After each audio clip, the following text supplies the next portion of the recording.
everybody, good afternoon. Welcome to the October 2019 GGC meeting. I will be your chair today. I'm going to get lots of great things done today. So I'm going to call the meeting to order. Firstly, is there any disclosure of pecuniary interest from anyone? Okay, great. There are none. So we will go to the adoption of minutes, the regular minutes of September 29th. September 9th. Anybody have questions? Moving. Okay, I'll have a mover, Councillor Lee. All in favor? Perfect, thank you. And the closed session minutes of that same day. Any questions on those? May I have a mover, please? Mayor Collier. All in favor? Excellent. Okay, the consent agenda. Guess what? Every single item has been pulled. That's a first. Yes. We did it. That's Thank a you, first. everybody. So I think maybe what I'll do is I will call out the, how should we do it, Alec? Just go in order. Just go in order. We'll just go in order and everybody will get a chance to speak. So if you did pull it, I did see that you pulled it, but we're just gonna share as a group. So the first item, 4.1, investing in Canada Infrastructure Program, Community Culture and Rec, Stream Grant Submission. I think the first puller that I saw was actually Regional Councillor Crawford. Would you like to start? Okay. Okay, so my first question is around the conversation. So this was, okay, so this, hi, thank you, Madam Chair. My first question is around, I'm assuming operations and recreation was all part of this discussion on this grant thing? Through the chair, that's correct. Okay, so it still leaves approximately $4 million that the town would have to put in, correct? Correct. Does that include the increase in staffing, A, for operations, and B, for recreation? Has that been factored into it? Through the chair, not at this time. The operational costs, there's a section in there that outlines that further for the new projects, so the multi-use soccer dome would require additional operating costs. And rec cost, I imagine? And rec costs, but for the majority of the projects that are in there, all of the other ones are in the long range currently. So they have, to my understanding, been or will be accounted for. Through the chair, there's no operating costs included in any of these. They will come forward through the operating budget process. Okay, For example, like ARC, that was approved in 2019, the operating back comes forward in 2020, a portion of that. So the cricket, I know we've had some talk about cricket, the stupid Adobe thing. The cricket pitch and clubhouse, have you already factored in any staffing into that at all? In the new, no, nothing at all? Okay, These so are that's- just the cost to reconstruct our road. Okay. So because we still have $4 million in addition to the fund, the grant is great, thank you. I mean, it's $13 million. I won't just concentrate on the owing. But is there any opportunity for a naming right in this to kind of cover off and offset that?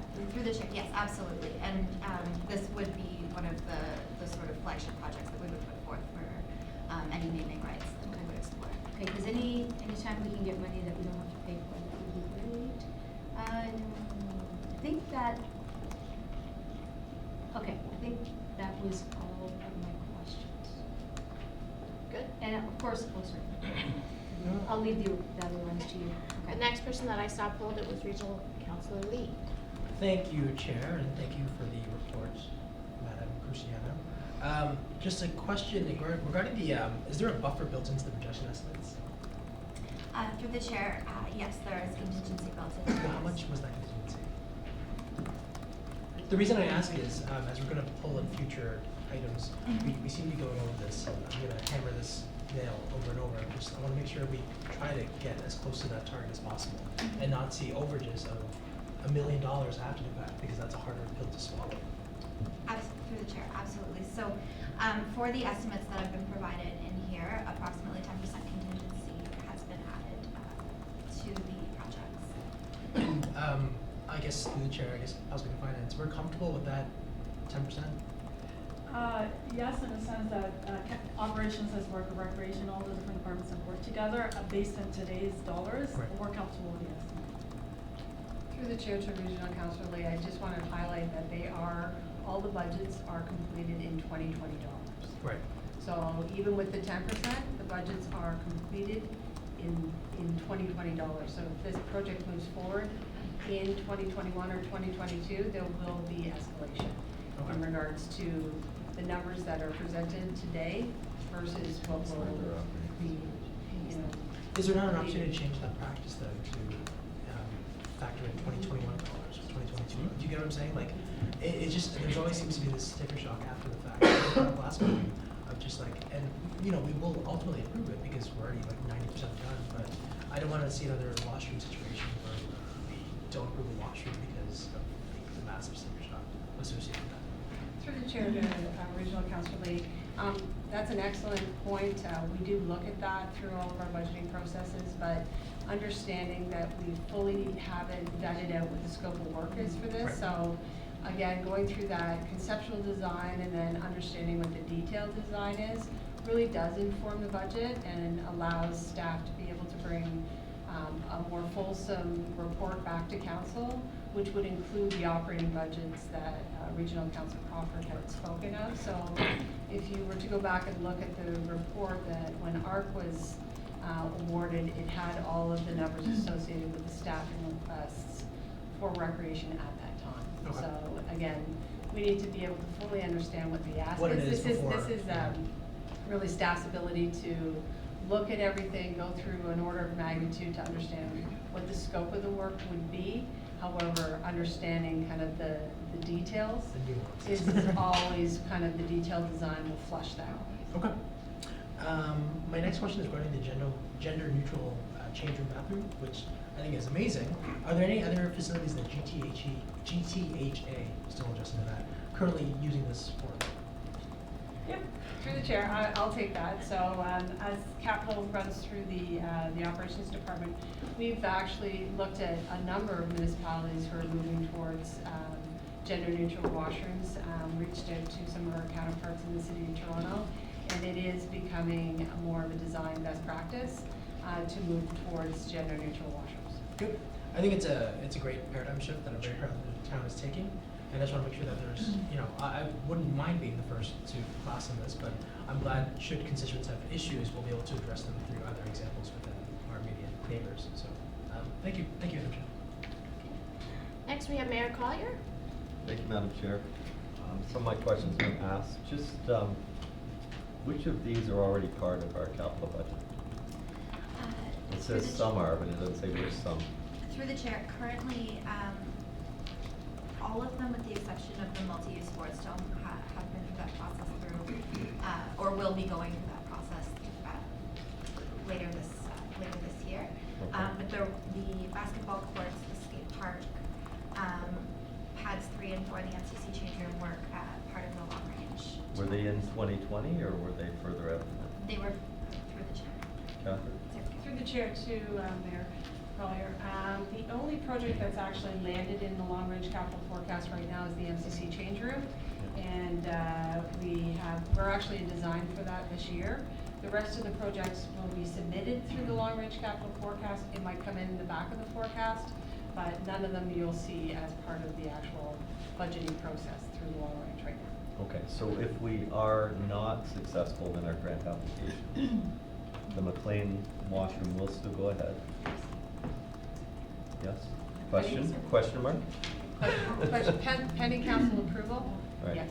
Okay, so that's already, but the other projects, like the sports dome and the basketball and cricket upgrades, if we're not successful in the grant application, will they go ahead? Will they be pushed out? Through the chair, not unless not unless the decision is made by council to do so. Okay, so they would have to be accelerated, brought forward in lieu of something else. Correct. And just, Councillor Crawford started to ask my question about the naming rights. So we are responsible for a portion, and can the naming rights form part of that portion? Through the chair, yes, they can. The only stipulation is that municipalities cannot use the federal gas tax to fund their portion, but there is no other limitation on the sources of the municipal portion. Okay, good, thank you. And that's great leveraging of our tax dollars when we get it, so that's good. Good. Next, we have Councillor Khan. Hi, thank you for this detailed report. I was just a bit curious about the cricket pitch and the clubhouse for $3.4 million. Can you give me some clearance on how that figure came about? Go ahead, Director. Through the chair to Councillor Khan. The staff have actually done a lot of review of the field of play. So we're separating out the field of play versus what the building would need to be able to be usable. We are in discussions with the cricket group in regards to what their needs are over the long term, understanding that cricket has a role to play here in the town. These are structural adequacy reports that we've actually had generated by staff going into the building and looking what the state of the repairs required to bring that building up to code. Thanks. What size is that building? Do we know? Oh, off the top of my head, sorry, I don't have that. Okay, because I'm just trying to put the numbers together. I frequent that establishment. I know we had a quote for the pitch to be redone. That was only 10 grand. And it's a very small building, so $3.4 million. I'm just a bit concerned. And it also says here that in the town's recent assumption of the facility, did we take it back from the Ajax Cricket Club? Because according to the lease that I have here, that's expiring in 2020, August 31st. So I'm just going through all these numbers and these figures and trying to figure out, I was just trying to clear my head with this. Because the contract that I have in my hand right now expires August 31st, 2020. Through the chair to Councillor Khan, and in June 2018, a report came forward to council recognizing that we were going to terminate that lease early, and that it was scheduled to be terminated in September of 2019. Town staff have executed the termination letter to Ajax Cricket. We are in discussions with Ajax Cricket about that termination, and understanding that it was the intention and the discussions with the Ajax Cricket Club that we would take over that field this year. And that's cleared up? Still trying to get a Okay, still meeting in with process. Ajax Cricket Club. Okay, very well. Thank you very much. Thank you, Madam Chair. Thank you. Next is Regional Councillor Dyes. Oh, thank you. For you, Madam Chair, I had a question. I understand a lot of the listen community center sports campus. Well, remember that one, and I get most of it. I mean, there's some of these facilities like the basketball courts and skate parks include upgrading. The skate park's been there a long time. I have not seen though anything that supports or speaks to previous discussion of the multiple use sports dome. So I don't know what you mean by multiple. I don't know how big you mean. I've seen the map of where you intend to put it, but I don't even have a sense of the need for that because I didn't hear anything when I was out campaigning in the election. Usually you hear from soccer people or hockey people or gymnasts, whatever. I heard nothing. So there's that question about what it means, what it is as a multi-use sports dome, and whether we'll be getting some information about that to support the need. Madam Chair. Yep. So earlier on, I discussed the possibility of us looking at a multi-use sports dome, having had some experience with that. We are embarking on our Parks and Rec master plan right now, and one of the things that we've asked them to do is to look at the need for a sports dome. It's very common amongst municipalities our size. And so just for clarification, the report that's before you today is seeking approval just to make the application for these grants. Then there's a negotiation process that happens. Council will have more opportunity to for recommendations coming forward as to how we proceed with any of these projects. And we hope that at some point along the way, because the grant is going to be approved until when was it? Likely winter 2020. Yeah, so we expect the Parks and Rec master plan to be complete by then, and we should have an understanding of what a multi-use sports dome would look like, whether or not we have a need for it, and so on, and we can make a decision at that time whether or not it's something that we want to incorporate, even as part of this. Just further get the grant based on the sports dome, are you not then? I don't, You have to go with that then, do you No, I don't not? think you- Because they will assume that that grant is specific to that.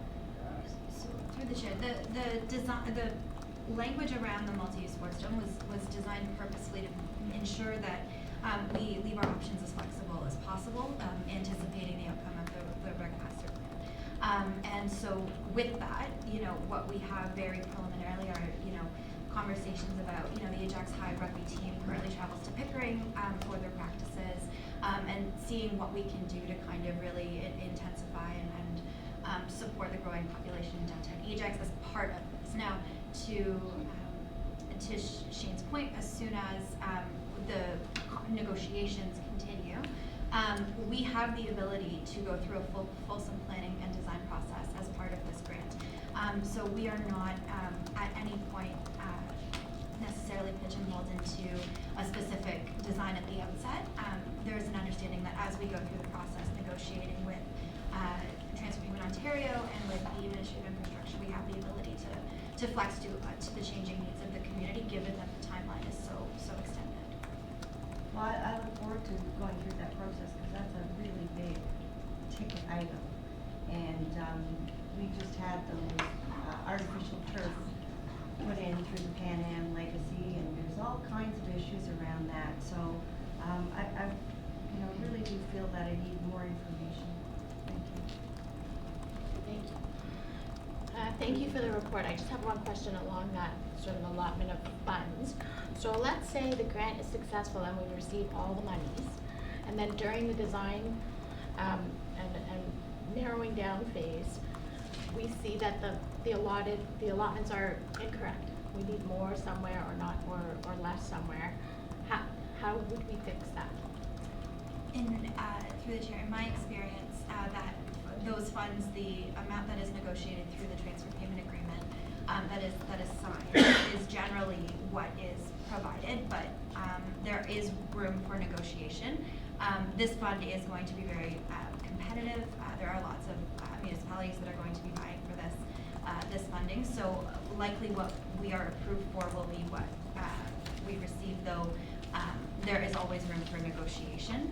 But essentially we, the municipality, for any sort of major additional costs would be required to determine what that additional, where those funds are coming from. And further, through the chair, further to Cassandra's message, we anticipate though that through this design process, you will see these projects at some point, not through a capital budget process, right? So at all times, council has the ability to see what the final costs are through some sort of long-range project process. And on top of that, if there was any changes to a specific cost, like if our estimates are not correct, we would come before council. So you're gonna see this come before you numerous times at this point as we go through the process. When we nail down these parts, if we're approved and there's any negotiation, that will come back before council to show you that outline. So council will be notified of any changes or flexibility changes or any modifications that we've made from this proposal onwards as we go through the process. Okay, thank you, Director. Through the chair, typically, if there are additional costs, the town is expected to fund the additional portion. The grant typically is specific to the conditions, and we've had grants in the past where the cost ended up being higher, and we've had to fund the difference. So it'll be the town's responsibility to fund if we decide to proceed with the project. Okay, thank you. So then what would happen if something did cost more and it came to council and we didn't approve it? And so what would be the option? Would we cancel? Let's say we decide to cancel it, it's too much money. Then we'd have to return the grant? Yes, through the chair, you would, once we go through that negotiation process and there's no flexibility in terms of the cost and council's not prepared to move forward with it, we do not have to accept it. Okay. Thank you. Any other follow-up questions, anybody? Okay, could I please have a mover to Move it. accept the recommendations? Councillor Khan, all in favor? Any opposed? Okay. Thank you very much. Okay, 4.2 is called, what's it called? Council remuneration. Council remuneration. And so the first councillor that pulled that I saw was Regional Councillor Lee. Would you like to speak first? Sure. Thank you. Mine is just a very high-level question of why did we do, for a pension contribution, why do we opt with a 9% or 10% employer contribution versus OMERS, which is what Clarington and Whitby is currently? Okay, generally speaking, we're looking at, through the chair, we're looking at doing an average of the contributions made, so that's how we arrived at the 10%. In order for the town to embark on whether they want to participate in the plan, that would have to be a council decision in which we have to enter into an agreement with OMERS. Right. And my understanding is that that is something that this council had opted out of several years ago. From a high-level point of view, then, is it cheaper to be participating in OMERS versus topping us off at 10%? It's probably run the same, I would think. Right. It's not the same. So then, through the chair, I guess just a general question is, if we wish to readdress this, then would be a motion to staff to examine, or sorry, this procedurally, how would we change that? So, through Madam Chair, my suggestion would be that you have two options. Either you can send us back this report to investigate and we can bring it back at a later time, or you can approve the report now and ask us to investigate for next year. Great. Or this is For next year. This is for this year. Coming back in for November. next year. Okay, thank you very much. Thank you. Okay, thank you. Next we have Mayor Collier. Thank you, Chair, and I believe this is for 2019, I believe the 2020 will be next GGC meeting, so it's not far, right? It's in a month. This report, yes, this deals directly with the 2019 remuneration, and we are currently looking at the report for 2020. We don't Okay. have all of that I'm information. just saying, rather than refer it back, the next one will be here in a month, so we can deal with that. Just looking at the pension contribution comparison, 9% HX, 13 Pickering, then OMERS. How much is the OMERS as a percentage? I'm sorry, I don't understand. Well, what would the OMERS, if the OMERS rate was used, what would that be? Like right now, we have 9%, recommended 10%. But if our complete policy around remuneration for this council since 2008 has been an average, I'd like to know what that OMERS plan represents as a percentage, so we can do an average. Okay, the contribution for OMERS is 9% up to the yearly maximum pensionable earnings. And then it goes And to then 14. over that is 14.6%. Okay.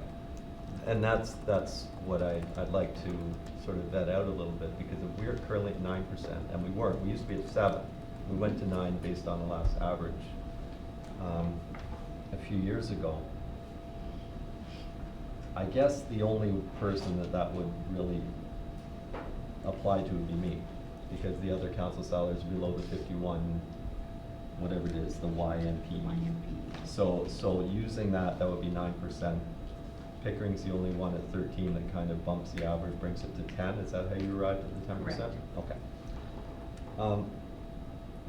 Just to the comment on OMERS, you know, that we had talked about it because we went through this a month or two ago, and that's something we've always, as a municipality, avoided, just because there's only one municipality that gets Whitby that actually has their members actually employed in the OMERS plan. Whitby and Clarington. So Clarington, okay. It's just always been something, we still have the application, and just because the OMERS plan is expensive to administer and takes a lot of staff costs, and most counselors are only here for a certain amount of time. So just for the benefits administration point, that's the way we've done it. So that's the explanation behind that. Just let me make sure of that. I'll just speak to it just quickly, because council voting ourselves a raise has always been kind of contentious. And that's why in 2008, we came up with this program. And this year, what makes it different is just the taking out the 1/3 tax-free amount. which they did at the region back in 2004, I think. So the region already, and they've raised theirs by 20% immediately out of the gate as soon as council started back then.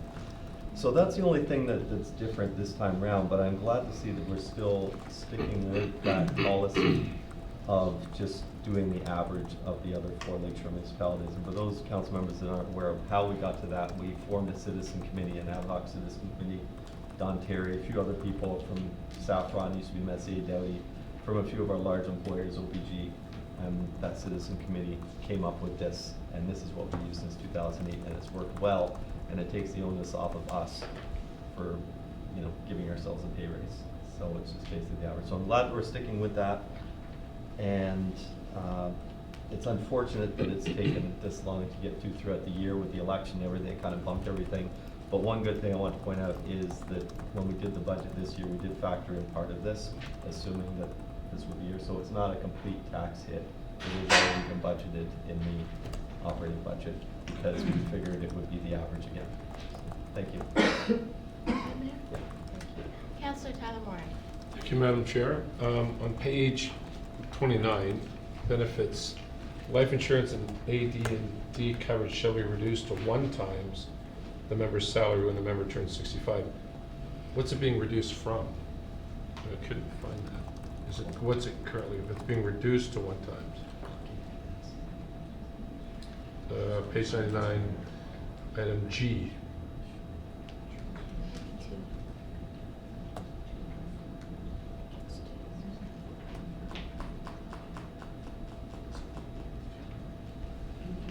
In other words, what is it currently? Through the chair. That has not, through the chair, that has not been a change to the bylaw. It was,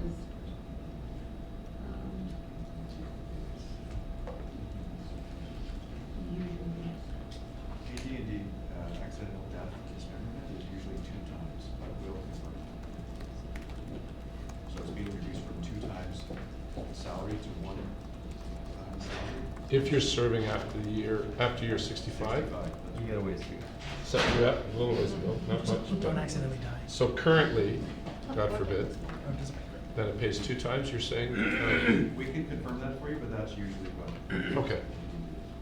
Thank you. Good. Regional Councillor Lee, do you have another question? Yes, through the chair. So next year, will we have a similar discussion where we have to, is there no way to make this automatic? Like we average, it's automatically built in based on, because like, well, at the region, I think, I went to my desk one day and they said, based on the inflation, you got a raise, right? It was automatic, there was no vote on it. Can the town of Ajax not do something similar to that, where it's, we already know how the math is gonna arrive to, we average it out with neighboring municipalities. Why do we constantly have to vote for this? Yes. Your Madam Thea. Chair, that would be direction from council, so it's based upon council's wishes if you so wish to direct us. So, my point just being, it's transparent of, if anyone asks why we got the raise, we'll just say it's already built into our, I guess, our bylaws or our procedures, but it's uncomfortable voting ourselves a raise every single year, when we're just averaging out among all municipalities. So I would ask that I get council support. Oh, hold on. Go ahead. No, go ahead, when No, I would look for council support, maybe not this one, but next GGC to look into this and have this automatically done for us so that we don't have these conversations every single year. So I'm gonna ask Director of Finance. To answer that question through the chair, there is an obligation on the municipality every single year to report the earnings for all councillors. So every single year, you'll see a report coming by March 31st. We have to report all the earnings for all councillors. So this process just makes it very transparent because it approves, it shows the approved salary, and then it shows the reporting of the actual salary. So I think that's kind of why that was in place, but there is an obligation for us to report all earnings. But it would be reported regardless, is my point, right? Correct. Like you would still report this, and we have nothing to hide per se, but just, like it's into an election year, be very politically savvy to be like, I voted against the pay raise, but I get it anyways. Like it's very disingenuous that I would love that completely and just make this an automatic process. But that's something I can talk to my colleagues about, discuss long term. But I guess through the chair to CEO Baker, do other municipalities do that? I'd have to look into that. To your knowledge, right now, you don't know of any of the municipalities that do In my that? experience for municipalities that I work for, there was an annual report. Okay, that's fair. Council voted. Director Cooper, did you have something to say? I did, if it's helpful. So I'm just taking a quick look at the municipal act here, and we'd have to look into it further, but I don't see any prohibition on the potential to delegate that authority to staff. So I'd just like to offer, Alec and I keep a bit of a running list of delegated authorities that we have to clean up from time to time. So probably in the next 4 to 5 months or so, we'll be bringing a report to council dealing with some of these housekeeping delegations. And if council wishes, we can include a bit of a discussion on kind of the pros and cons of delegating that down to staff, and you can consider it at that time. That'd be appreciated, well, at least for If me. everyone's okay with that? Okay, do I have to move anything like that, or we can just go ahead and accept? Okay, everybody else done? Okay, may I please have a mover to approve the recommendations in this report? Mayor Collier, everybody in favor? Any opposed? Thank you. Moving on to 4.3, contract award and scope change, pedestrian bridge repairs. I see that Regional Councilor Lee pulled this first. Really? That's the one roll. So the question, it goes back to budgets, which we briefly talked upon, but this project is over budget by $617,000, and that number had already included a 15% contingency. I understand there are things we can't factor, but is it not possible to just start budgeting at a much higher rate? Because it doesn't seem honest to always approve like a budget and then the overage always seems to happen. Not always, but in a lot of cases, that I would prefer to see a higher budget up front so that it'd be more representative of the costs that we're incurring. Director Bridgman. The Chair, are we talking about the pedestrian bridge? Yeah, right. Or are we Oh, I'm on talking Hydro about- Corridor. budget. No, sorry. I'm on Hydro Corridor, sorry. Yeah, you're Oh, you're on Hydro okay, Corridor. Yeah, you're I not- apologize. Staff. They're both Sorry. under budget. All right. No, I had nothing. No, sorry. My note here, sorry, was that I'm actually very happy this one was under I'll budget. move it. Sorry, ignore, disregard. Everybody else, are you, You dread is your that for good? nothing. The report did get pulled for pedestrian bridge scope change. It did get pulled. But not for me then. Sorry, that was a mistake then. Not me. Okay, and does anybody else have any comments or questions then, since we Sorry, have these lovely apologies. folks? Great job, guys. Okay, thank you.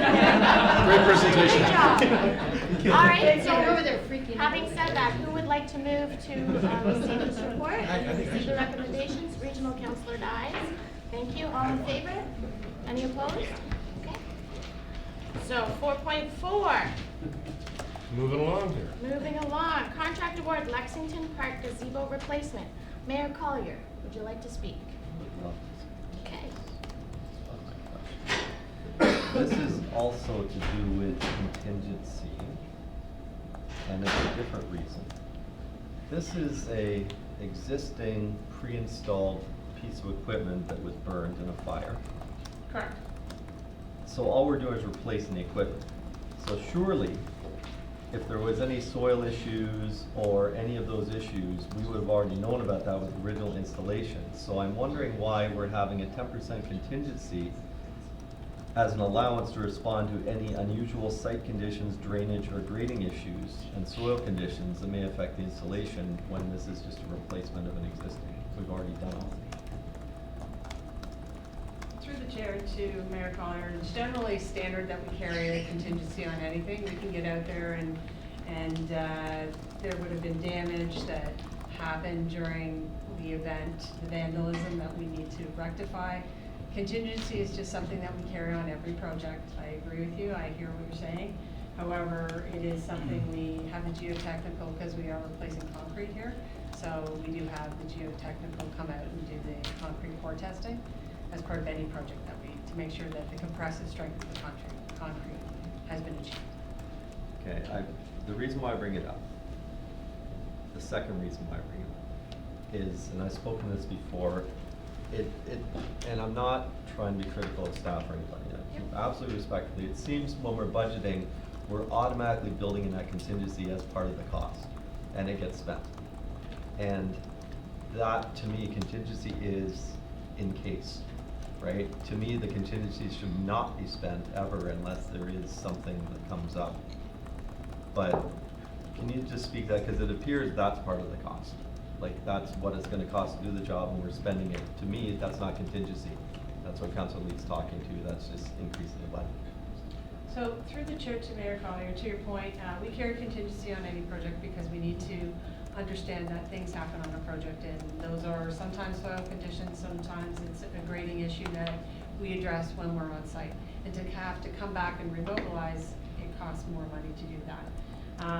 We do put it into the overall cost of the project because we come to council in a transparent format, looking at all the costs associated, and we list it as such. The geotechnical consulting at $966 is, to my earlier point, we do testing on concrete, on asphalt, on all the different elements within a capital project. Sometimes we use contingency, sometimes we don't. We carry it, however, on every project. And it's there for the what ifs. And I would argue against not using contingency in a budget then versus not having contingency at all. It's important to carry it and it's transparent. We show the numbers. We don't anticipate a lot, but at the end of the day, we can walk out to site and something will have happened during the issue that we're now trying to rectify, that we're going to have to deal with when we're on site, and it's easier for us to make the determination when we're there than having to come back and ask council for another 5 No, I get that, and I support contingency. And just while you were speaking, I recalled it wasn't here, it was actually at Regional Works that I spoke of that, because that happens a lot at Regional Works. So if I misspoke about town, it was, my prior comments were presented there. Did you want to add something? Yeah, through the chair, I just wanted to add that we do have the capital closing reports that come. There is one that is on the agenda for November 15, and that's a report of all the current capital projects. And it shows the money where the contingency is not used and goes back to the reserve. Yeah. So that report is showing all the contingency going back to the reserve for the ones that are not used. Thank you. I'll move it. Any other questions? Okay, so Mayor Collier is going to move that we approve the recommendations of this report. All in favor? Any opposed? Okay, it's carried, thank you. Next is 4.5, contract award Church Street and Bridge reconstruction, Rosslyn Road to Hydro Corridor. This was pulled by 3 councillors. We'll start with Regional Councillor Lee. The same question I just asked previously, word for word. But, so I guess, yeah, Mayor Collier just pointed out an aspect I didn't really factor, which is that I'm in a sense asking for more contingency to really, to more accurately reflect the market price. But Mayor Collier is saying that if we do that, then they're just gonna hit that price regardless in a sense, right? Like from history. So it's a weird ask, but I just find that, you know, since I've been on council, which has been about a year now, we have these big projects that go over budget by a lot of money. And so, like, what is the solution to better accurately reflect the price at tender? You know, so that we don't keep seeing these 600,000, like, you know, it's disheartening to tell the taxpayers that we're, you know, I know staff is doing the due diligence, but I'm just wondering if you can offer any suggestions how we can price these out better. Through the chair to Regional Councillor Lee, there's a number of factors that go into play. Supply and demand is one of them, cost of concrete, cost of asphalt. I know Mr. Fernando has prepared a list based on the bid analysis when the tenders are received, and we go through every line item to understand what our 90% cost estimate looked like versus what the actuals are. And the breakdown of the line items, we can accurately then go back and say, concrete costs more, work for excavation is higher in that area than we originally had anticipated. The work happening through the winter season, there's a certain cost associated with that. Tree planting was higher than we originally had anticipated. And our estimates are generally based on industry best practice. So we look at projects similar size, similar scope, work that has to happen in that area, and we budget accordingly. Right. We work with consultants who do this not only in Ajax, but across Durham and throughout the GTA. and we retain their expertise as well to be able to understand what pricing we're receiving. So we do put a contingency in. At the end of the day, there are certain factors that we can't budget for. Right, But I think you have to we go. continue to refine our budgets. We are listening to council, we're understanding, you know, what the issues are.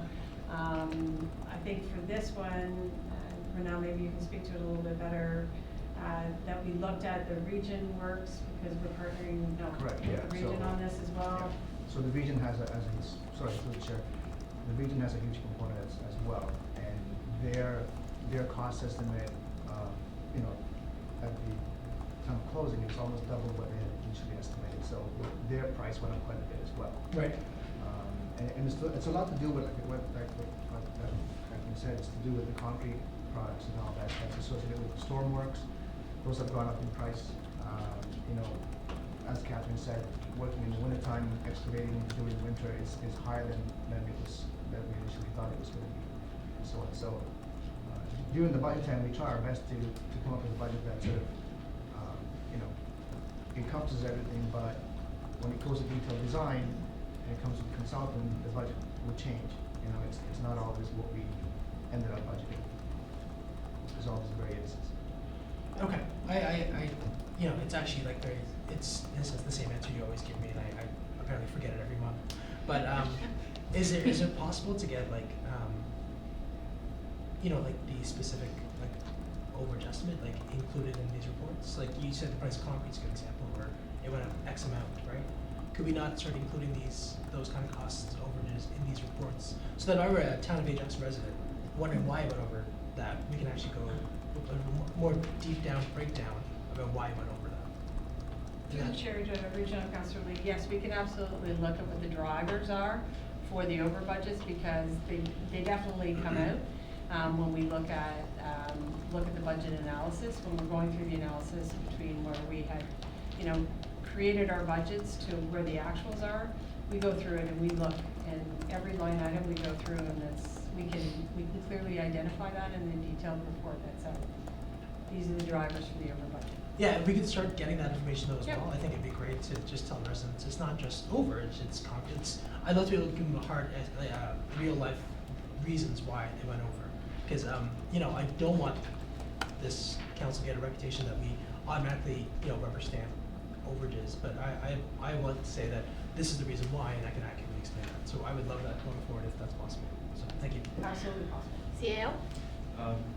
Just to highlight on page 49, we've had this discussion at the staff level as well, that for high risk or projects that we believe might have a risk of going over budget, that we budget a 15% contingency instead of 10, which is the 15% contingency is for this project. But that's so far in our practice, we don't go above 15. Okay.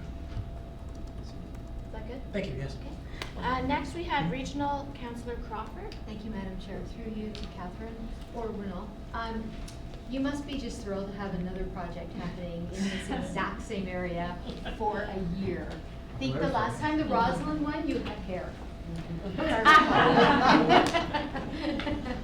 So say goodbye to whatever's left after this. So my question is not that if we have asked these questions, I'm just wanting to clarify. It seems to me that the residents on the east side of Church Street have no exit. They seem to all exit out onto Church Street. Where is their exit once you close Church Street off? Okay, so I have the map on the Thank screen you. here. So the plan for the traffic control here is that we're gonna be closing the road at the Sorry. bridge, which is somewhere in this area, So here. does it really affect them? No, so what's gonna happen is, people who are living in this area, for instance, Yeah. they can use Hearst and Standardville through Roslyn Road. So this is all open. Okay. So they'll have to do, so this movement, come through Hearst to Church and then down into their area. Okay. And there's also access from Taunton, so this is all open as well, right? So I guess because I was looking at the map on the report and the red dotted line went all down Church Street and I was like, are you closing the entire Church Street No, off? well, it's gonna be closed at the bridge, so there's no through traffic, Right. right? But they can go through the other Yes, neighborhood. they can come down Church and to their development. So, so my question would be, and I'm sure it has, I have to ask, the residents have been notified of their alternative routes? They will be. They will be? Yes. On both sides? Because what'll end up happening, of course, is the people on the west side will be complaining that there's more traffic because of all these people coming over to the west side. Yeah, so what we're gonna do is once this contract is approved, we're gonna be working with the corporate communications people to develop a plan and get all the communications out to the residents, the businesses, and so on and so forth. Put up signage, there's gonna be information on the website, the local paper and so on, so, you know. That's for you, my Word 2 peeps, because this is now Word 2. Right, so, and. Oh. That's what I was thinking. And on top of that, I'm gonna try my best to update the councils as often as possible when things change, so they're up to date with what's going on. So, this, in your opinion, should not have any issue with snow plowing or postal services, any of that? No, it shouldn't, I mean, we'll have to work through, you know, certain things, I'm not gonna say it's gonna be 100%, you know, no issues at all. It never is, we already know that. So we've learned from what happened on Riverside, that we've learned from what happened on Rockland Road and so on, so we're gonna try and use that information to. Hence my questions. Yeah. All of these questions come out of those experiences. Yes. So one more question here. Okay, this comes up almost always at our community meetings around penalties for late delivery. So ideally, this project, we want, in the perfect world, this project to finish on time, because Roslyn Road is next, I'm assuming, I'm hoping. It's Right, it's so gonna be we've in not- 2021, there's gonna be right. a small gap in between. There'll be a small gap. Yes. So do we talk about to our contractors, is there penalties for late delivery? It's a common question. I'm just curious if we ever talk about it, because I don't believe the region does. And if not, why? What's their motivation to be on time? Through I the chair don't to know. Councilor Crawford, I'm Anybody. gonna take that one. It's a long-standing discussion in municipal government and government in general, and it's really at the heart of, sometimes our documents as well, and that, you know, you have to be able to litigate if they don't, and what's the cost of litigation as well. It's not something that we have traditionally ever put penalties in. It's not a common practice, to do that. In regards to what's their incentive for finishing the project on time, excuse me, generally they being the contractors, allocate so many hours to the project, so much time for equipment, and going over costs them money. So at the end of the day, when you see a project going over time, that tends to cost the GC money as well, because they want to be on to their next project. But it's not common practice that we put penalties. You'll see that at the region, they don't put penalties in as well. It's very hard to litigate going forward. Okay, I guess because the residents that live in the area are, there's about probably in the section that you're talking about, there's probably only one that I can think of, right on the corner along of Church Roslyn Street, and yes. Church, Yeah. that will have the most inconvenience, correct? Mhm. And I just think that, for those larger projects that we have, where residents are inconvenienced, that they would like to know there's at least a penalty to the contractor, but I understand what you're saying. It's the money versus, I think I have one more question. Oh, yeah, so this, saying now what you've been said about close, this may be irrelevant, this will not affect any school bus at all? No, Pick up? we'll have to provide communication with school bus people as everything, well, okay. and tell them how to, you know, get to the different developments and what routes to use. There'll be a traffic detour plan that's gonna be approved in place before construction starts. Okay. And this is gonna be sent out to everybody who's involved, including sort of fire, you know, school buses, everybody who's, you know, who's involved with this. We'll get sort of the traffic, control plan, and they'll be able to follow that. Understood. These are all questions that come out of experience, right? Yeah, So absolutely. just, I know, I trust you 100%, just about the communication more to the residents. And largely, it's about residents looking in on the project often will contact people because they don't understand the communication that's Yes. gone out to the immediate residents. So they're automatically thinking emergency services can't get through, school Right, buses right. can't get through and all that Right. stuff, so. No, anyway. that will be provided to all different. Thank you. Thank you That, very that was a much. good And discussion that Renell and I. Good luck. Yeah, we understand the challenges that we went through with Riverside. We understand some of the challenges that happened at Roslyn. How do we take all of that information and then feed it into a more robust communication strategy? So that has been one of the biggest topics that we've been in discussions around, how we can engage kind of all our social media channels and then have different opportunities throughout the project to keep residents up to date. So we hear you. Yeah, just, and because there's gonna be such an impact in that area over the next couple of years, and then, I mean, Westney, I think, is 2020, so it's like a whole half block of just solid construction Yeah. over the next few years. It's good to, hopefully this project will get finished to give us enough of a gap to start up again with everything else, so. Yeah, Westney is moving forward next year, the widening of Westney at the same time this will be closed. So it's gonna be a bit challenging on how we communicate and how we get out and reach the public and understand that. Right, and Roslyn is 2021, is that right? 2020. 2021, okay. All right, thank you very much, thanks, good luck. Good. Yeah. Uh, Mayor Collier. Thank you, Chair. Just to, and I think I know the answer to this, and it's to do with the funding as well. The original budget was $505,445,000. And then in 2020, another $5,555,000 was allocated to capital for the same project. Is the answer because since this was put in the long-range capital forecast, the cost of construction has doubled? Through the chair, to Mayor Collier, it's finance does that from a cash flow perspective. It's not that the budget doubled, it's that it's put in 2 budget years, because we wouldn't spend the other $5 million until 2020, so we didn't need to fund it until 2020.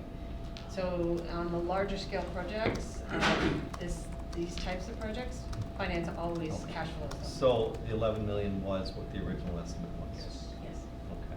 And just to some of the other comments, because I had a meeting with the developer last week, who brought in a project that they're contemplating and bringing to the town. And they said basically in the last 5 years, construction costs have doubled. Is that accurate?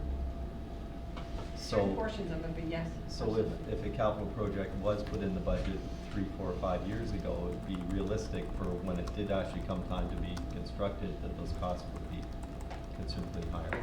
Okay, and that was likened to the reason why a lot of the condos in Toronto are being canceled, because when they were originally brought to the table and pre-sold, construction cost was this much, and now they need to build it, construction cost is this much, and it just can't be done anymore. Through the chair, it is something that we've been seeing.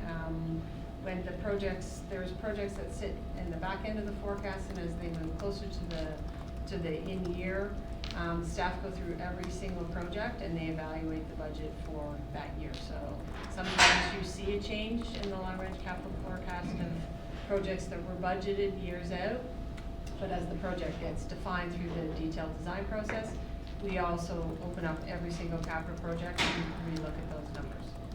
So that's a process that, based on the feedback that we've heard from council, that we're implementing, and we do a full detail sheet in regards to that. Okay, thank you. Thank you, Chair. Thank you. So just for my own curiosity, so I know we see when projects come that are over budget and we look at them and decide what we're gonna do. And I'm guessing that we also get projects that come in under. So I was just curious, like what would you say is the comparison between them? Like how often do we come in right on or under versus when we go over? Guesstimate, like. Through the chair to Councilor Bauer.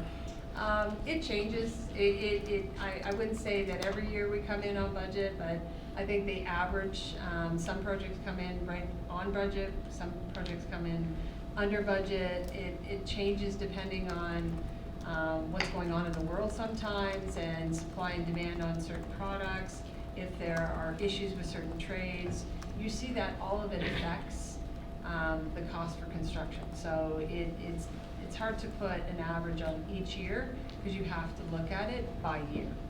And I don't have it off the top of my head how many come in of the 40 projects we run in a year, how many come in.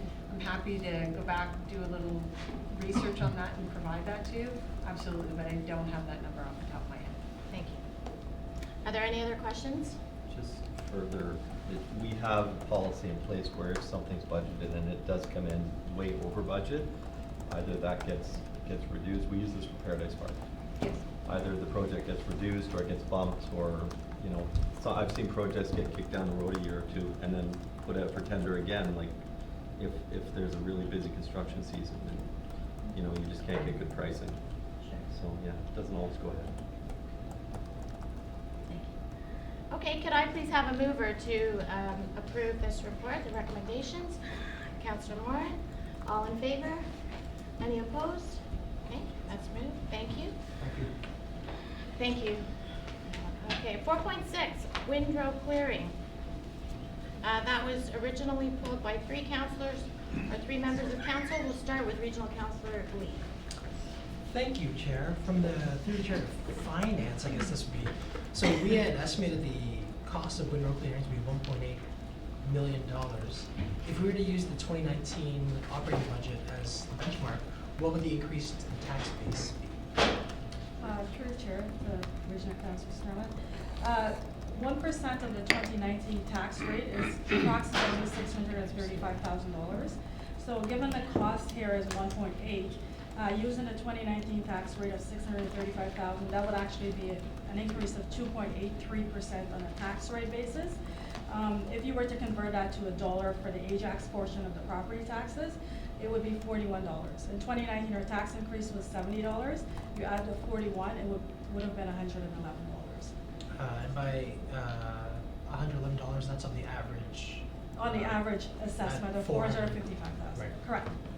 Great, thank you very much. No problem. Mayor Collier. No, my question's been asked, thank you. Councillor Khan. Is Dana Smith here? The report was presented. The chair to Councillor Khan. No. No, Mr. Smith is on holidays today. We Oh, didn't realize okay. that when the report came. No, it was a great report. If you've ever come to one of our Councillor Lee's and our open houses, you'll know that everybody says, like Toronto. So I appreciate this report that was mostly taken from the city of Vaughan. I see you've consulted the city of Toronto and the city of Vaughan, but all the reports came back from Vaughan. And there's a lot of challenges. I just want to know if we can get a report from Toronto as well, to see what they're doing different, if they're doing anything different. I just want to know what the next steps would be when we go forward with this, because this is the report, right? Clark, what do we do after this? Receive information. CAO Baker. Through you, Madam Chair, to answer the first question regarding Toronto versus Vaughan. Yeah. The information from Toronto is kind of convoluted because it's only performed in some parts of Toronto. The old city, I think it's Scarborough, there's windrow clearing, but in downtown Toronto it's not done, and in other areas of Toronto it's not done. As a matter of fact, very few areas of the new city of Toronto has windrow clearing. So so that's why we took the information from Vaughan, and also because Vaughan is totally contracted out, which would be the preferred. That would be the recommendation that we would give council. To your question about where does it go from here, this is an information report. As we were asked to come back and inform council as to what the cost would be, council would have to make a motion and direct staff to bring it forward. Do you have any other questions, Councillor Khan? Yeah, but that's Councillor Lee. Well, I'm before him. yeah. So actually, Councillor Moran will She's go the chair. first. Oh, okay. Thank you. Oh, sorry. We'll come back to this. Yeah, okay. Well, through the chair, thank you for the report. So just to confirm, in regards to the city of Vaughan, complaints have increased. It would cost us $1.8 million, and it takes 12 hours, up to 12 hours to clear them. Would it be more realistic to have a seniors and or special needs only program? How practical is it to be able to remove the snow at the end of the driveway at 31,000 driveways? Just wonder if that's something we should look at. Who would like to answer that question? Through the chair, so We do have a senior snow program. That removes windrows? Yep. Yep. It's a paid-for service. Very minimal. Currently, So- it's being evaluated. Just wondering how practical this would be 12 hours. They said that's, the burn was, they said complaints increased, because people are probably thinking, you know, why should I do it, aren't you gonna do it? Like, how's that? CAO Baker. Through you, Madam Chair, so I have some experience with this. And, That's why I'm asking. The complaints are actually, the expectations of the residents. So the expectation is that for the money that they're being charged, that their windrow is cleaned immediately. Right. Instead of the plow going down the road and then the windrow being cleaned 3 hours later and so on. And frankly, if the whole reason why the residents want their windrow cleaned is so they can get to the doctor, they can go out to their appointments or whatever, and if it's not clean, then you're going to get complaints because they're paying their taxes to have it cleaned. The other complaints are also if somebody has interlock driveway or some other type of landscaping. The way that the machinery works is it's a front loader and there's a wing that comes down and clears some of the snow off of the driveway. But if the operator isn't functioning it or using it properly, it slams down on the driveway and it can damage the boulevard piece of the driveway. So you get lots of complaints about that too. Also, if there's operator error and he goes too far, or he or she goes too far and removes some of the grass, and then there's complaints about grass, repairs for grass in the spring as well. So it's an expectation. It's a level of expectation from the residents once you put in a higher level service like this. I guess just expanding on the special needs on the program. Okay, thank you. Regional Councillor Crawford. Thank you, Madam Chair. My understanding is that Toronto is trying to get rid of this program because of the cost of it and the area that it's in. Is there truth to that? Through you, Madam Chair, that's absolutely true. Staff have been reporting every year when the City of Toronto asks staff to go back and find savings in the budget. One of the first things they recommend is to remove the windrow program. A, because it's not consistent across the whole city, and B, because it's very costly. But yes, that is something, but it's always voted down. Yeah. It's voted down because, frankly, once you increase the level of service, it's very, very difficult to remove. I think that, for me, I would rather have our seniors program improved so that they're not the last people to be cleared. I would rather have our special needs to be expanded in that program before I would want this to be implemented. I think, and plus we survey everybody to death. So if you really wanted to know what residents wanted in this, an IMO would be your best guess with exactly the details of how much it's going to cost, your increase to your tax bill, and that you've got a 12-hour window of waiting. So for me, I'm not willing to vote in favor of this until I hear back from residents on exactly how this plays out in their front yard and on their tax bill. But I would honestly rather have our money go to improve our seniors program and our special needs program. Hear, hear. CAO. Through you, Madam Chair, to Councillor Crawford's point, Regional Councillor Crawford's point, I actually have some concerns about our current seniors program because it is underfunded. It's not. It's not efficient. It's not cost neutral, and it's done by part-time staff.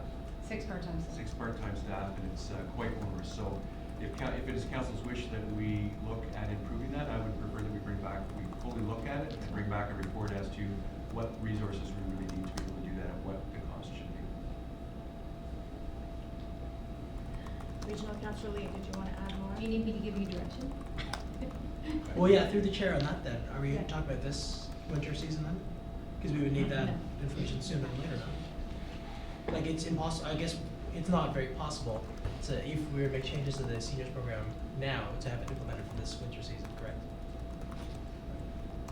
Through the chair to Regional Councillor Lee, it would be challenging, absolutely, because winter is upon us. Yeah.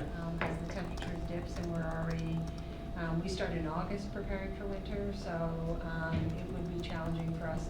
I know that CEO Baker has asked staff to come back to him with a report in regards to how we deliver the service and what type of service is delivered, and, you know, looking at our counterparts, we're doing a bit of a robust review at his request to be able to understand really the true cost to deliver that service. I know that it increases, the ask increases every year from residents for the service, but do we charge enough to be able to recover those costs as well? Right. So they're all things that CEO Baker has asked for us to evaluate, and we're currently doing that in preparation of the following year. No, This yeah, year, right it's now, it already would be been status set. quo. Unless Shane tells me no. Yes. Through you, Madam Chair, just for information for the new councillors, one of the concerns that I have about the program is that we don't just clear the windrow for the seniors and handicapped people who have applied for the service, but we clear the whole driveway. Yes. So we're actually clearing on private property as well, which concerns me from a liability perspective. In my experience, seniors programs are strictly windrow. That's it. So on our boulevard, on our property. So that's the other thing that I'm asking for us to review to see, you know, what other municipalities do this. I would like a report back from the our insurers and legal as to the liabilities to the towns.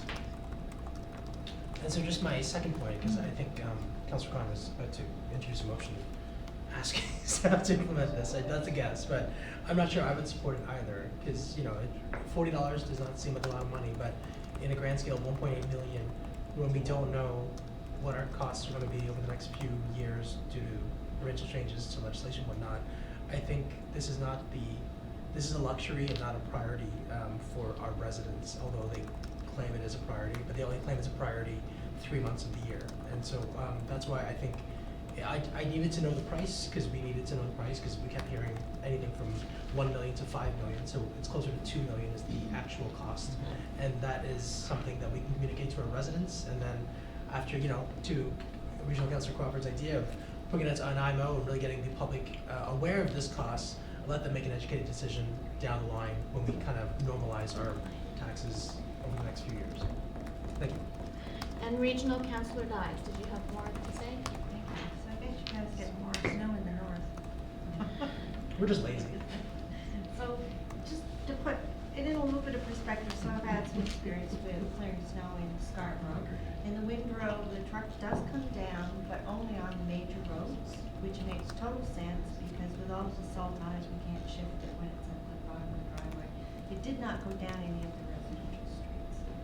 And there's a real challenge there, I think, with the new residential areas to the north, because they're much smaller frontages. So there's less place to store, there's more parking on the streets, there's a whole bunch of challenges. And I thought the garbage day was a great example of things you have to think of when you're sending a lot of trucks down the road to do different jobs. So, you know, I can support this. I mean, I heard loud and clear, I know the residents want us to try and keep taxes as low as possible if tire increases. But at the same time, I know there's an issue with seniors, but I think that's an example in many cases of the problem that they have nowhere to downsize when they get to that point where they no longer have to have property, or just find it too cumbersome. So there's a lot of different issues here, but I know it's very costly, it's really complicated. I would support going forward with it. Thank you. Thank you. I think Regional Councillor Crawford's idea of putting out IMO is an excellent way to gauge everybody in Ajax, what they feel for that.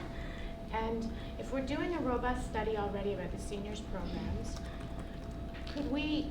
would it be possible to consider an opt-in or opt-out of windrow for all residents with a charge instead of increasing their taxes, like we charge the seniors, we charge the residents? Is that reasonable or not? Through you, Madam Chair, I would recommend against that, because your contractor, we would have to then give lists of addresses for your Yeah. contractor. They're gonna drive down the road anyway, and you're probably gonna get charged the same amount, because they have to, you might have 3 on the road instead of everybody on the road. Right. So I just don't think it would be logistically possible. I would concur. Okay. Thank you. Thank you. Mayor Collier? I wasn't gonna speak to it, but I'll wait in. This is not the first time this has come forward, just for everybody. This comes up every few years. I've been to the same open houses where people go, in Toronto, we do this, and I'm like, okay, we'll go to Toronto, because we don't do that. Because last time this came up, it was $900,000, and the residents very quickly said, no, thank you, I'll shovel my own snow. And that's probably what will come out of this, based on past experience. So I don't wanna invest a lot of time and effort, and staff time and effort into this, and having a general referendum with everybody for something that in the past has not had a lot of support. And just looking here at the list of cons, I mean, Shane is right, people expect it done right away. They expect that at the same time the snow is removed, that the windrow is removed, and that's just not the case. And if you think your phone rings a lot now, it's sure gonna ring a lot when that happens, because we already, even with the seniors program, Oh, yeah. it's cleared, like, we have to do all the main roads first, and then God forbid we have a back-to-back snow event. They're getting done 2 days later, and they're complaining like crazy. Well, imagine, extrapolate that out over the entire town of Ajax. And think of what it's gonna do. So just from experience, this has come up before. It's a nice thing, but I agree with, it's a nice to have, not a need to have. And when people see the price tag, it's, again, when we talk about on the average home, I don't know where that average home is, because most pay a lot more than that. But it's probably not something that's gonna go very far. Leave it at that. Councillor Khan? Yeah, so, thank you, everybody. This is exactly the results I expected.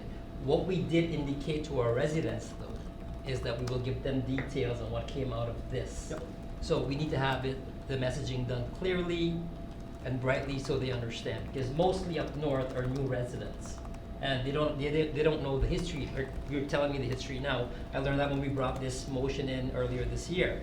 So we're here, almost winter time already. I just need them to have, whatever the decision is, we need them to know, what we did promise them was details on after investigation. So they need to know that we did do this.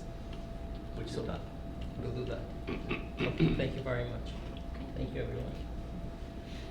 So we're going to receive this report for information. Did we decide that we were gonna do further action here, or? Well, did you want us to? Is there a motion? Through you, Madam Chair, I've already asked staff to report to me, so I will be, if there's anything that comes out of that, and I'm hoping there is, we'll be bringing forward a report regarding the seniors program with recommendations of how we are properly resourced. Thank you. So may I please have a mover for this report? Councillor Khan, all in favor to receive this info? Any opposed? Okay, it's passed. Thank you. Moving to the next report, 4.7. Contract award, EA and preliminary design for Roslyn Road. This is pulled by 2 members of council. We'll start with Regional Councillor Lee. This one's actually, so first point was through the chair, under budget, so that's great, obviously, right, we're after that. But just in terms of the breakdown of the weighting, we have references at 3%. Can you explain what that means? Like, does that mean the speed of the work, the ability to go under budget? Like, when we get a reference from another company or another municipality, like, how do we quantify that? So through the chair, the references relates to the references that they submit as part of their application are checked by the review team, and it's an assessment of that check. We will ask questions: were they on time? Were they on budget? Did they complete the work as requested? Did they ask for overages? And it's an assessment of that is then we'll score them on a 0 to 10 scale. It's then weighted as 5% points, and that's how the kind of procedure works. So in knowing that, then I'm just I brought this up a few meetings ago. Just like, wouldn't that be weighted more? Like, if we get a positive reference from a municipality like size for like a similar job, and they say that this person came on budget, under budget, on time, great work, wouldn't we wanna have a higher rating for that? Because that's real life examples of how the work was done and how it can apply to us. Through the chair, I would believe, couple comments to that. Every consultant is gonna give us a good reference because they know we're going to check them. Right. So most every call I make, yes, they were on time, yes, they were on budget. They wouldn't give us that person as a reference if it was a poor quality project. And secondly to that, the weighting of the other elements of the analysis, I believe captures that as well. You know, an on-time, well-managed budget will reflect as the company's experience and the key personnel experience. You know, that project manager has done it 5 times, they're gonna score very highly there, and they may give me one reference of one of those 5 projects, and I have no doubt that it's gonna be a good reference, so I believe it's So I guess two like, so parties. on the inverse then, if we know these references are gonna be fine, then why include this at all then? Like, if no one's gonna give us a bad reference, then it's just, this number of the 5 points is kind of, it's an automatic 5 then, right? It's not an automatic, sorry, through the chair, it's not an automatic 5. As I said, most will give you the glowing one.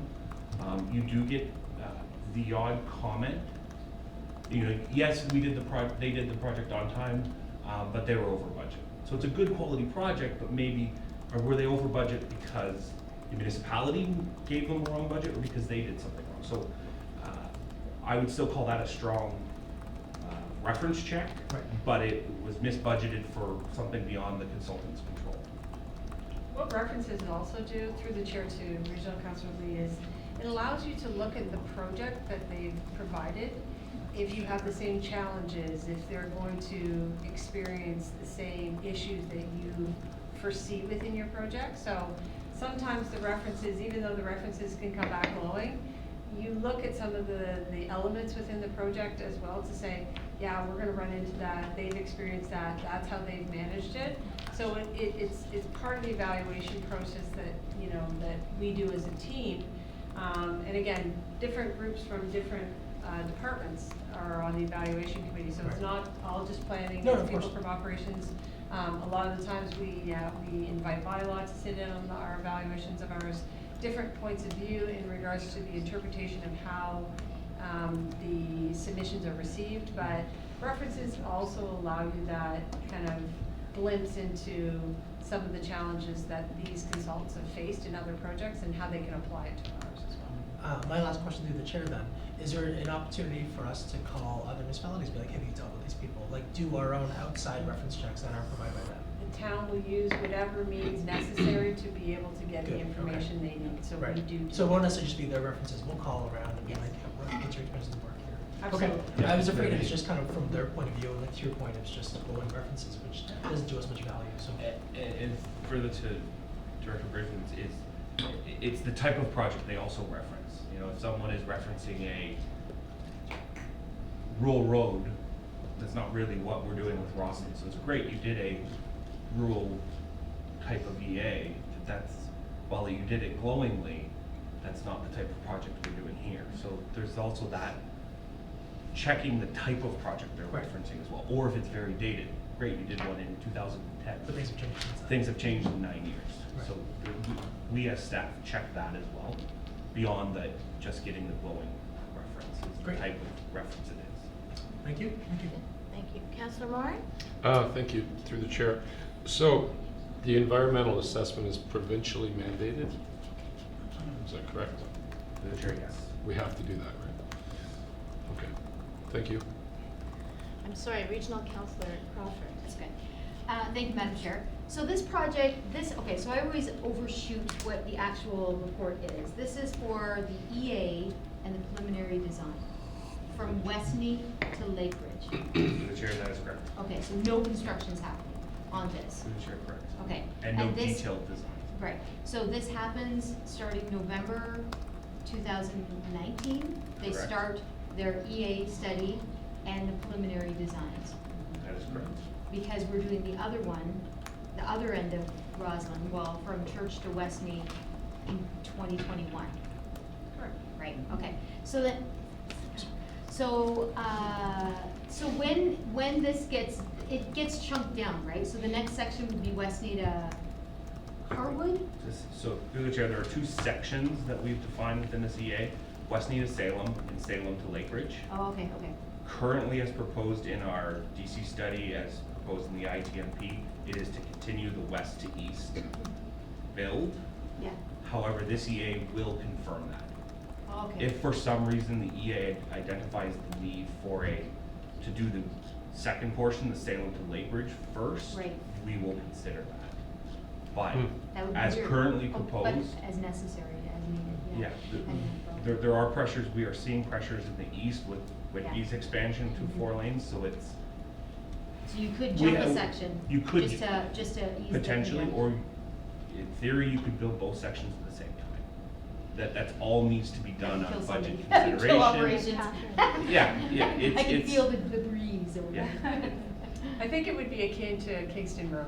So it would be similar to how Kingston Road has developed over the last number of years. So you've had, certain sections of Kingston Road. Kingston just finished from that section over to over to Chatfield. And it's what's the fatigue on residents as you move through these important infrastructure projects, but they do take time and they generally take years to complete. With the potential infill, I could see where that section would jump over, if it was ever approved. And staff have been in discussions in regards to the sequencing of that. It's in the DC background study, understanding that the details of the what, the where, and the when will be fleshed out through the EA process. Okay, thank you, John. Thank you, Madam Chair. Mayor, did you have any? No. Okay. Could I please have a mover to receive this recommendation? Regional Councillor Lee, all in favor? Any opposed? Okay. So that's approved. Let's move on Budget, to move on. 4.8, which Maybe it's hot. is 4.8, proposed 2020 fees and charges for recreation, culture, and community development. This was pulled by Regional Councillor Lee. What Thank a you. surprise. Sure. No. Shocking. Dug into this one. I had written Director Vaughn a very lengthy email just in general, and she sent me a very lengthy email back. But so it was very informative. My overall broad question to this was just like, can we not charge a bit more? So we're making, I think we had figured out it's like $100,000 through these increases. And, rec and culture is one of the few areas where we can actually make some money through our programs. And a lot of times we increase prices by a very odd amount, like 17 cents, maybe 13 cents. And there was obviously math done behind that. So my rationale is just like, why don't we just round that up to the nearest dollar then? So example, instead of $11.91, we just round that up to $12, and we'd see the extra 9 cents. And it seems small, but on a whole, I think we'll actually get a bit more money in, which will obviously help the town coffers. So if we could just kind of get some rationale to like how we got to these prices specifically. Director Vaughn? Thank you. So when staff complete this exercise, we look at all of our neighboring municipalities for our comparators. So knowing that a parent will choose to enroll their children in a lesson in Pickering or Whitby if it is price prohibitive to enroll in Ajax. So we do ensure that when we look at our comparators that we're sort of in the middle of the road. We don't like to be the high end when it comes to entry level recreation programs. So our mandate is to really ensure that we have a wide variety of entry level programs that are the cost is reasonable for families to bear in Ajax so that they can be healthy and active. Where we do increase our fees a little bit is where there are more higher level programs, more specialized programs, and that's where we see those aren't things like swimming lessons where we think that that's a survival skill in lakeshore municipalities. Perhaps if it's a make your own essential oils workshop, for example, there's some more ability there to increase fees and ensure that people are really interested in taking that program. It's a want, not a need. That's where we would like to put the additional pricing and look to have a bit more money, revenue creation in those areas. So we try to balance our council commitments around affordable access, around low cost, no cost programming. So it's really trying to ensure that within that mix, we look at where the programs can bear the cost increases and where they can't. So we tend to look at a percentage percentage increases, which is where you get the weird number. Yeah. As opposed to a rounding, exercise, but certainly, you know, moving forward, we can look at where some rounding may make more sense in our practice. We're Okay. happy to look at that. Certainly, you know, happy to look at where we can bear those increases to bring more operating dollars into the. Right. So your points are very well taken. And it's, you know, like, we've been a broken, I have especially just like, can we make more money? Can we make more money? Because like, I foresee us having a lot of challenges, with legislation right now, so it's like, we need every last dime and penny that we can get. So, the follow-up is actually for vendors for events, which you explained in the email, but, you know, what, do you think we could charge a bit more, whether it's $25, $30, $50 more per vendor, because our events are top in class, and, you know, we'll take the, Canada Day one coming up, which will be at Ajax now, so it'll be a 10-hour event, like, what vendor wouldn't want to spend 10 hours with us, you know? So if that's the case, and we're guaranteeing you 10,000 people over the course of a day, can't we be charging you a bit more money as a result? Thank you. So through the chair, we did double our Canada Day fee this year for vendors. They are getting a lot more bang for their buck in terms of the co-location of both events. So we definitely see that exposure as being much more attractive. So we are very hopeful that we're going to see vendors jump at that opportunity. We don't turn vendors away, so we're very active in promoting to vendors and ensuring that we can bring in as many vendors to help offset our costs as possible. And I'm happy to say, we always actually surpass our revenue targets for sponsorship, so that's a good news story. But absolutely, continue to promote. We have identified as well looking for communications around some other online opportunities for promotion, given the change in sort of our business in terms of ActiveNet as opposed to traditional paper guide and flippable ebook guide. So looking at what are some more of those digital electronic types of marketing opportunities that are becoming more available to more consumers for municipalities. Perfect. Well, thank you very much. Thank you. My pleasure. Regional, Councillor Crawford. Thank you, Madam Chair. My question is, how do we fare in our recreational pricing and have we lost much to Fit for Less? I mean, that's a pretty good deal. Have we lost, do you know if or would you even track any loss of clients, or changeover? Did they come back? I know we kind of cater by separating the fitness class to the recreation, because not everybody wants that. And also, one other question before I forget it, is, would you know, do we charge differently for non-residential in our recreation programming? Not in our recreation, no. So through the chair, so in terms of our fitness programs, what we have brought a report to council in the past. So yes, we have seen with the addition of the 19 plus new fitness type centers, we do see ebbs and flows in our fitness programs and in our memberships. What I am happy to say is we still do create revenue within fitness. We still make money, so this is still a revenue positive opportunity for the town. Certainly, the introduction of both ends of the spectrum, the Fit for Life all the way up to the Lifetime, does pull a certain type of user from fitness centers, or often though they come back. Those who feel comfortable in municipal fitness centers tend to stay, so we have an excellent retention record. Once people join our clubs, they really start to feel comfortable. We tend to keep those members for a really long time. And then we have members that come in and out to try, and sometimes Fit for Life makes more sense for them, and sometimes Lifetime makes more sense for them, and everyone finds their niche. In terms of non-resident fees within recreation programs, we have non-resident fees within permits, so renting of facilities. We do not at this point have non-resident fees in programs. Years ago, there used to be some non-resident fees in the program area. Those were discontinued. We have kept that on our radar in terms of looking at what future potential could be, especially in our high-performing or over-performing program areas. So it's something we keep on our radar if we were to look at reintroducing. The challenge, of course, with non-resident fee is people are quite savvy at figuring out how to beat the system. Yeah. But we're always willing to consider those types of fees where it does alleviate tax burden for us. Okay, thank you. Thank you. Mayor Collier. Thank you, Chair.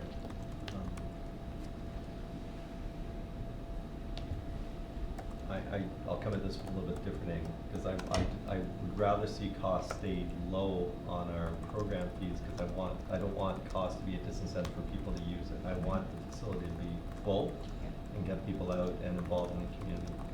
So, but when it comes to the non-resident, I was very glad to see that for the permitting, it is quite a bit higher, because that low cost I want to pass on to residents. If you want to come use our great facilities, then you're going to pay for it if you're outside the municipality. To the vendor permits though, because this is something that kind of bothered me, and I'll just go back to Jurassic Park, which was hugely successful. But when I look back at the beer vendor, you know, they paid $100, but it cost us $175 for the liquor permit. Not to mention, I don't know how many unpaid police or off-duty police officers, paid duty police officers, because so it costs us, you know, maybe $1,000. It cost them $100, but they made all the money. So I would agree that those costs be passed on to those vendors, because it's to their benefit. They're still going to make lots of money even if they pay $200. And I definitely think they should cover their own liquor license for future. But just as an example, so I want us to not necessarily make money, but definitely not lose money on these things. So I was glad to see that in here and that increase. And there was one other thing, but I just can't find my note. There it is. No, I covered it. Thank you. Just for information, the vendors do actually come with their own liquor license in a regular situation, with Jurassic Park being such a quick implementation process. It was a bit of a different situation. We needed to pull some vendors quickly and make it a bit more attractive. In terms of our regularly scheduled events and vendors with liquor licenses, they do bear that cost. And I understand it's a Yeah. fine line. I mean, if you charge too much, then we all know vendors. Yep, yeah, it's always a balance. It has to be a compromise. Yeah. Okay, thank you. Are there other questions? Thank you for the report. Could you just explain to me the new sponsored skate and sponsored swim program? Which I think is great, by the way. Thank you. That's me. So through yourself to you. Some of the issues that we had in the past in terms of those people that were coming in and wanting to pay for a swim or skate, we were only charging the cost that we would normally charge for like a birthday party, for example. So they were paying for the rental of the pool, but they were getting so many extra added benefits that a sponsor would typically get. And so we really had to take a quick look at that and say, hey, there's a lot of things that are happening here that really the sponsor should be paying for. And so, for example, when we looked at Winterfest this past year, we had a local real estate agent who came in who wanted to sponsor. So they've got large banners that are coming in, they're on signage, they're on posters, their presence is out in the media and out in the public. People have to pay for that because other sponsors are paying for that. So when we looked at what the rental cost is, we also looked at lost revenue. So when you have a public skate or a public swim, people are paying to come to that, right? But that wasn't being factored in as well in terms of what the cost would be for someone to pay for that sponsorship. So the cost that we came up with includes both the rental, the staffing, and the lost revenue. And then when it's attached to an event, so if there is Winterfest happening and someone wants to sponsor the swim, then it will get bumped up to what that level of sponsorship should be based on our sponsorship levels for Winterfest is considered a medium-sized event, so it would fall in line with that. No, I think it's great. Great idea. Thank you for doing that. Yeah, it's much more representative of Yeah. what they're getting, Yeah. and it's actually then a much more larger benefit for the town. Do they do that in other municipalities? Yeah, as far as I know, yes. Yeah. Okay, thank you. Could I please have a mover to receive if the recommendations approve them? Mayor Collier, and all in favor? Any opposed? Okay, thank you very much. And that was 4.8, right? Okay, we're on the last one, 4.9, which is called Art in Public Spaces Policy Update, and that was pulled by Mayor Collier. My favorite subject. Always the best for last. Always the best for last. just to be clear, this is just approving the policy, we're not actually approving any projects today. Correct. So just to, page 137 in the agenda, just the third paragraph. A number of public art pieces identified in long-range capital forecast. What is specified in long-range capital forecast at this point? Sorry, my note won't open. There it is. I've reviewed the list. Like looking what you said further on, it looks like most of our high priority locations and projects are done. So what is pending in the long-range capital forecast right now? Well, Pat Bailey Square was not really identified. There's a piece there. We have something that is pending for potentially outdoors at the St. Francis Center for its 10th anniversary.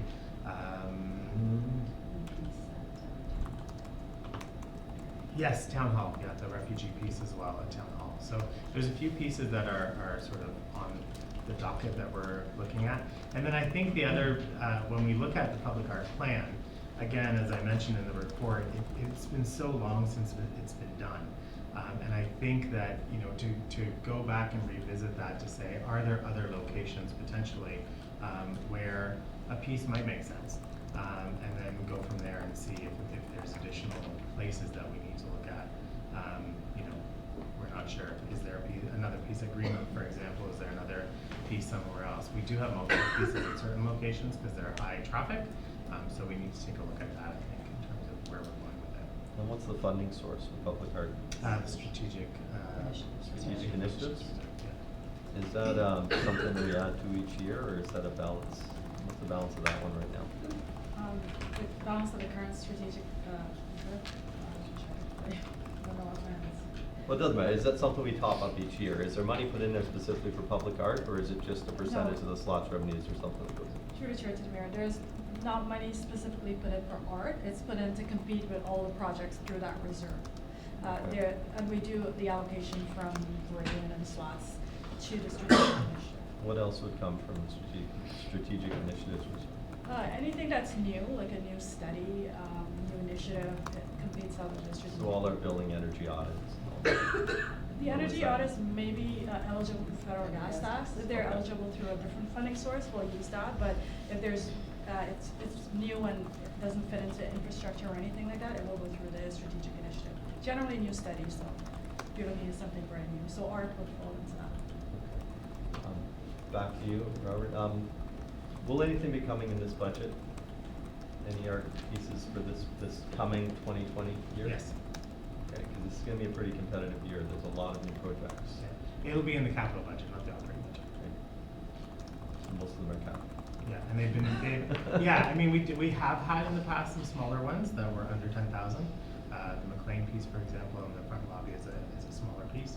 And again, I think it depends on, you know, if we do when we redo the public art plan, there may be some interior pieces or something along those lines that are of a smaller nature that potentially we can do that are not big ticket.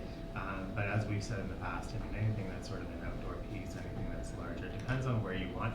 And if you're looking to try and get sort of best bang for your buck, so you have something that provides, you know, discussion and provides impact for the community, it's a piece that people can look at and enjoy and experience. You do have to pay larger dollars for that, but then you may not want to do a few after that. Do you know what I mean? Like, we don't have to do public art every year. We just identify it, and where we place it is sort of at the council's discretion when we do that. Had you spoken with Cassandra about our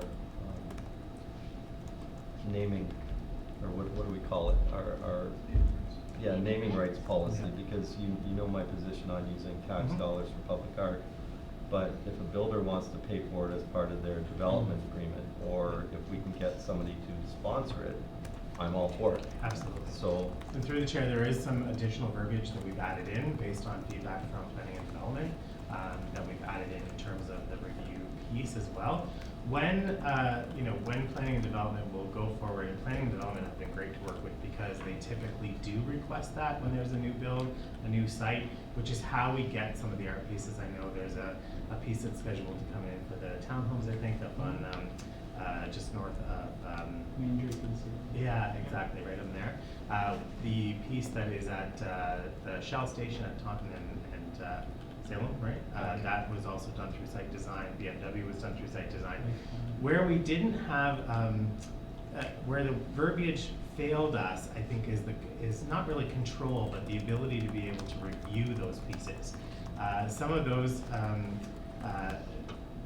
landowners or whoever the contractors were pretty good with us, I think, to be able to see what the designs were, you know, and sort of go through them.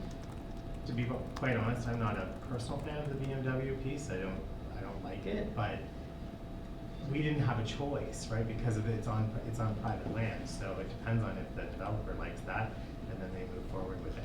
But you know, there have been other ones where we actually did consult. So that the community tree that's up at Taunton and Salem, they were great because they were able to work with us on what the town also wanted, which was great. So we've added that verbiage in. Lifetime was also another piece. Knowing we have these projects coming, has there been talk with planning about having, you know, not everybody's gonna put up 25,000 like Andrews did for their piece, right? But if every development put up 5,000 and it went into reserve for public art, we would still have we would have the funding source and we would have the say. We haven't had really that discussion. I mean, there are different options that municipalities go for. There's the 1% for public art that some municipalities go for. We had a public art reserve years ago that was funded. We had, I think, 75,000 a year yeah, from I the think levy. that went through. And then the council at the time wanted to switch that around, so. Got switched to capital. Yeah, yes. So Well, that- I'm just trying to think of other different ways to move this forward without using non-tax revenue. And I like the idea of maybe a percentage, but we could use that for a lot of things. I don't know, storm pond management. I mean, there's a lot of things that we could maybe look at adding into our fee structure. On that side, there would be a small amount each time, but would accumulate a working amount. I think for part of the projects. issue in terms of where Ajax is at is because we're so young and we didn't have a public art program before I started.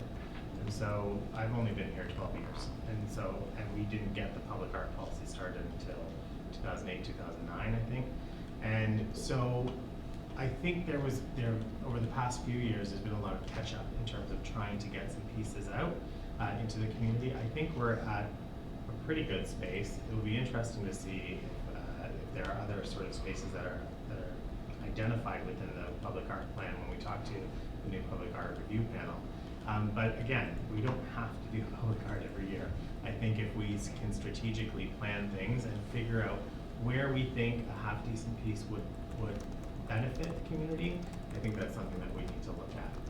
Because they are big ticket items, I get that, and but as a manager of culture and community development, that's my job, right? I should be advocating for that stuff, but I don't think it needs to happen every year. So I think we need to be quite conscientious about the dollars that we spend and where we put them, and where we get sort of the best bang for our buck, and where we can get funding as well.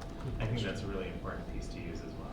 Well, I would be supportive if something was, if you were looking at planning to bring something forward as far as I don't know what to call it. Yeah. But even if it's just a small amount that accumulates over time, Sure. I think that'd be a good way to move this forward. Thank you. Director of Finance, Sandy, did you have something? I just had a quick look through the chair, to Mayor Connor. I just had a quick look at the long-range capital forecast that was approved in 2019. And there are three pieces of art projects that are sitting there. There's the Pan Am Legacy Art and the Public Art Refugee Sculpture. Those are in 2020. And then in 2022, there's the tree carving. So there are three pieces for $680,000. The Pan Am piece was cut. 2020, it's saying in the. Yeah, it should have been cut. We talked about This is that. the last 2019 approved budget. So maybe, so Right, we're developing 2020 right now. Okay, thank you. Thank you, Mayor. Regional Councillor Dyes? Oh, thank you. So I had here in my notes how great it was to go back to talking about Europe, because we have for a long time, and that you've put in your report, and you've emphasized the fact that it's very important to sustainable communities, and we know it is an industry that does support many small businesses as well. So I was pleased to see that. You talked about temporary art on page 141. Now, would temporary art include renting art? Because you can rent different installations. So for example, Nathan Phillips Square one summer had all kinds of, on poles, artwork, three-dimensional artwork, statues, you might call it. And they were designed to move from place to place, so there's no infrastructure needed. So would that include that kind of idea? Absolutely, through the chair. That would be something that we could look into. Up till this point, we have not considered sort of renting art. The only temporary art currently that we do are the revolving art exhibitions, both at Council Chambers Lobby and at the Plain Community Center. It's just, I haven't been able to get into that to do the research for that because they are very niche, they're very specific, and it depends on the tour, I guess, of where they're going. I am part of a cultural managers network of municipal cultural managers, and I would be able to ask that question through that network to be able to say, you know, are there any pieces that are going around? How, like, are they outdoor? Are they pieces like that? What's the cost? I have no idea what the cost would be for something like that. Toronto has very high budgets for things of that nature. So I'm not sure what that would look like. I'd be intrigued to see where we're at, and then of course we'd have to make sure that we plan enough to make sure that it's captured in the budget. And I would see that most likely being an operating budget piece because it would be under 10. Or who knows, it might be over 10. No, it just, it was a thought that it's Yeah. purchasing a piece outright, depends on the level. Yeah. In particular for specific celebrations. So for some reason, celebrations always include the art. So I'm looking at 5 years down the road when it's Ajax's 70th anniversary. So maybe that's a time where you want to think about planning a special occasion at Pat Bailey Square. You've got space there to do something special, that's all. My other question had to do with the accession, of art.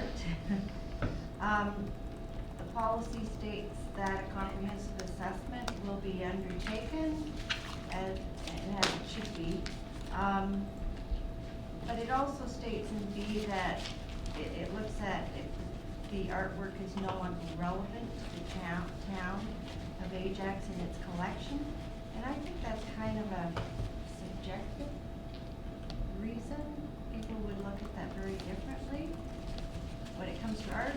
So I wondered if something that you can define better perhaps, and I know there are other organizations set a kind of policy around that, as there is value to the art piece. So I just wondered if that's something that the review panel could look at? Yeah, absolutely. They don't want someone saying, well, I don't like that piece, I'm pulling it. No, It could be the one in front of the old post office, which is worth a lot of money. Yeah. Through the chair, I think that is one of the minor pieces. I think A is really the point that gets used a lot more. And this wording is very typical of what municipal public art policies look at.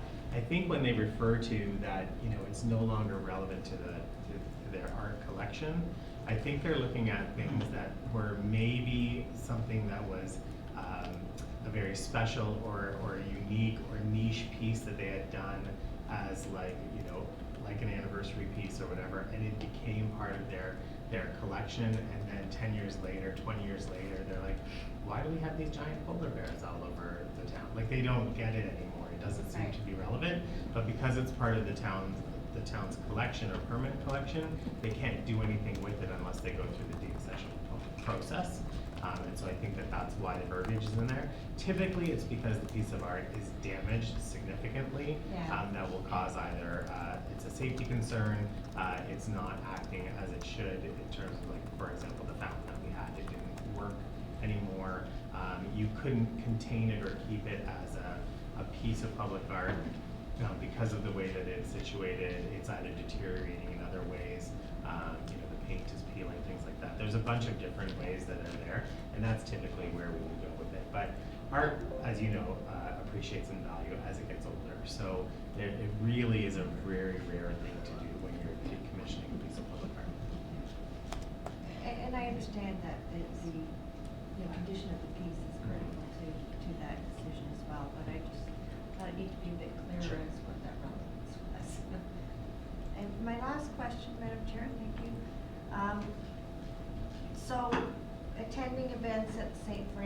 center, you know, I recognize that there's a need for a marquee because you're not really promoting what's on now kind of thing. It doesn't have to be huge, I don't know how you would do it, but perhaps that's something you can incorporate into an art piece outside. I don't know if there's enough space for there, but we have a lot of competition moving in down the road, and I think it'd be nice to know as those cars are sitting there on Church Street. In traffic, What's something to look at. showing, what's playing, and how much it costs, and parking's free, and so is water. We're actually gonna be looking into the cultural spaces grant to see if marquees are an eligible expense. If marquees are an eligible expense, then it makes sense to go through that. And then we can sort of take a look and see. Other than that, we don't really have a lot of funding sources that we can look at other than, you know, public art or the strategic initiatives reserve, put it into the budget. But I'm anticipating that we may be able to get something out of the cultural spaces grant. That'd be great, just get those bumps in the seats. Yeah. Thank you. Councillor Moran, did you have something? Yes, Chair. Quick question to Robert, Mr. Gruber, I should say. The development at Chapman and Old Harwood, which is the townhome units, and the pending development at Old Kingston Road and Elizabeth, are those two examples of where the developer is putting in? Could you expand on what they're doing there? I understand that the piece, well, I don't think they've decided on the piece that's at Right. Elizabeth and Not yet. Kingston, no. I've had There's a spot discussions. for it at Elizabeth and Kingston, but the piece hasn't been Yeah. discussed yet. Yeah, so we really can't sort of foresee what we're there. I've had some discussions with Mr. Sawchuk about some potentials Right. there. And then. Old Harwood and Chapman, so that was all funded for by Yes. the developer, paid for by the developer, reviewed through Mr. Gruber's Yeah. Team. And the reason- And comments went back and forth. I think it also was reviewed by council at the time. Yeah. And then we settled on the piece, and that piece is gonna be installed once they do the park space. It's kind of a good scenario, that's why I brought it up. Yeah. Like, that seems like that's, there you go, no cost to the taxpayer, nice piece. You got the weight on it, seemed reasonable for the There's another developer. going across from Lake, I guess. Yeah, Is that and the so? one at Mandrake and Yeah. Mandrake and Salem, Yeah, where the because there was some townhouses are discussion gonna about go that up the too, corner. near There's the another Running piece Man there. on the other side. Just bringing forth examples of when it actually, that's how it's done kind of thing. Okay, thank you. Are there any other comments or questions? Okay, may I please have a mover of this report? Councillor Lee, all in favor? Any opposed? Okay, that passes. Thank you very much. Thank you. Okay, so, we made it through section 4. Section 5, discussion, we have none. Section 6, presentations, we have none. So we will move to section 7, a closed session. Do I need to move to? Motion to move to closed session. Regional Councillor Lee jumped to do that. All in favor?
interested.